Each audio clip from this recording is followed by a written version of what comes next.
Havia muita pobreza nesse tempo, quando eu criei. Eu a escuela empecé, pues, cando se empezaba, entonces, con 7 anos. Pasa que ibas menos días á escuela que coas vacas. Sí. O sea que ás veces non se podía ir á escola. Non podía ser porque a xente estaba traballando, ven a segar erva, a seitura ou o que fose, ou a cavar as viñas, ou a buscar leña. E entón, polo pequeno, tiña que ir coas vacas. O que se conseguía de ración era un boliño así, Sí. de nada. E o que tiña terras, Claro. pois uns a Portugal, outros ao mercado. A veces a axudar, simplemente eu acórdome de ir a segar para unha ribeira onde había bastantes prados, ir á erva, ou a segar a erva, e o que primeiro acababa axudaba ao outro, e o outro non se viña nadie sin axudarla a todos e que a todos acabaran.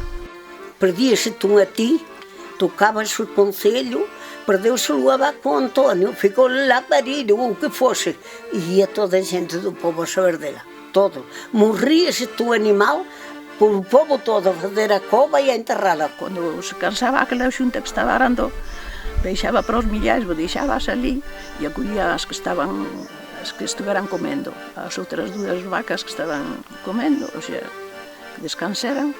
E seguía, a que non descansaba era eu. A xente traballábamos ao mellor día 16 horas. Sí, sí. Ou máis. E, bueno, e aquí a base de sacrificio, pero despois, claro, a esclavitud obligounos a marchar, non víamos futuro.